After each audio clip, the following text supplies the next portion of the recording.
and nothing will get done. Your case may not even see the time of day in a court of law. It's not only sad, but it is terrible.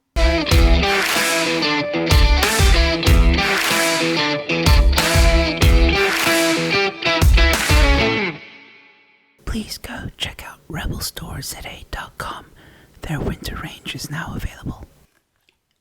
Hello, ladies and gentlemen, and welcome to Real Moments. Real Moments are sections from longer interviews done on my channel that I think you guys might find interesting. Your Real Moment is in. The number of cases, as you'll see here, is more than 300,000 DNA backlog cases. That's just cases, as I mentioned later on in the article you see here.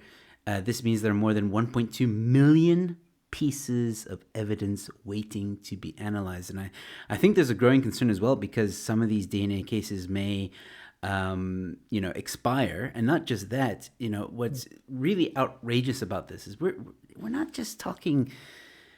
We're talking about anything to do with DNA.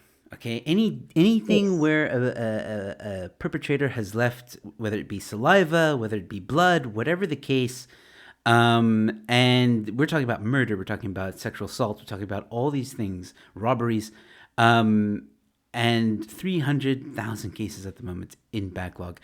Tshepi, what are your concerns here? How does this make you feel as a woman, with the GBV crisis that we have at the moment? We heard the president many times say we're fighting a second pandemic, which is GBV. I mean, surely I get pissed off when I hear him say that. I can only imagine you must be fuming. I was fuming. I'm still fuming. I fume every day over this because here's the issue. A woman is raped. The perpetrator's DNA is right there. And that case will not see the time of day in a court of law because that sample will not be analyzed. Here's the kicker. This perpetrator, because they have not been confirmed to be the person, just walk around your neighborhood.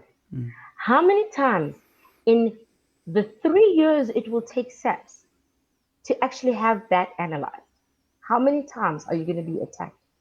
How many times are you going to be sleeping with 2 eyes open? Because clearly it's not going to be 1 eye.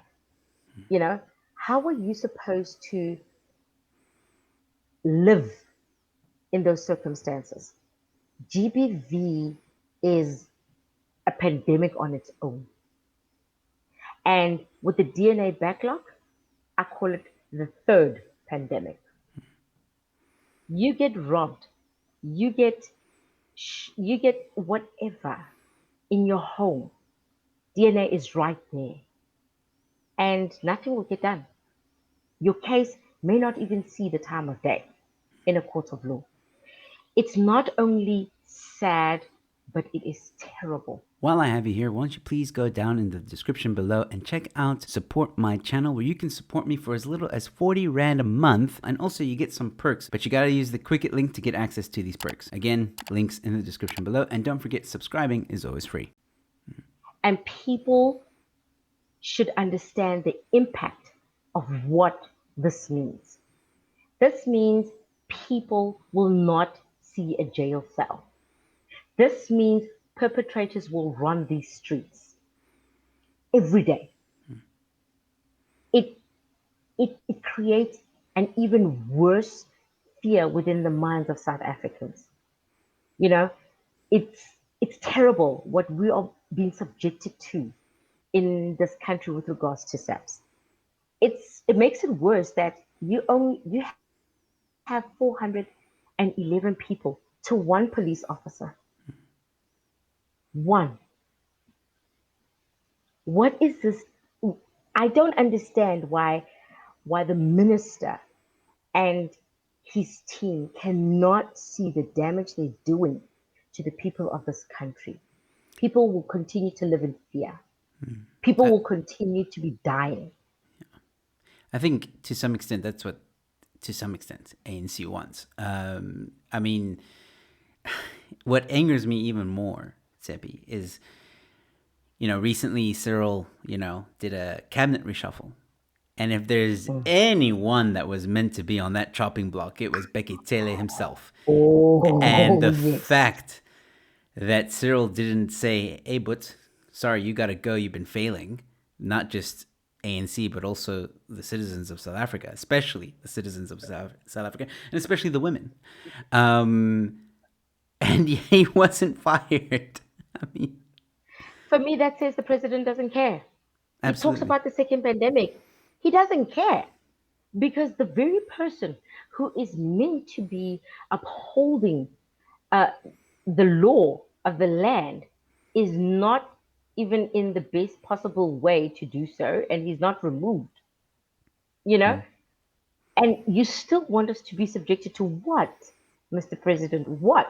mm, You know, it, for me, it said the president doesn't care. He doesn't care about our security. He couldn't be bothered with the second pandemic as he framed it. He coined it, but he just doesn't care. I mean, Mr. Mr. Tsele can do whatever he wants in this country, and it's all good and hunky dory. yeah. No. This infuriates. It infuriates me. No, and it should infuriate every single South African in this country. And that, ladies and gentlemen, was your real moment. I really hope you enjoyed it, and if you did, please feel free to share it with your friends, family, or whoever you think might find it interesting. Give the video a like. It goes a long way to supporting the channel and helping it grow. And this is your second reminder to please subscribe to my channel. I've got a lot more content coming your way. And please go check out the Telegram channel. It's a channel, not a group. You just get notified of all the upcoming uploads and live streams on this channel. And with that being said, ladies and gentlemen, stay safe, be kind to one another, and I'll see you at the next one. Cheers.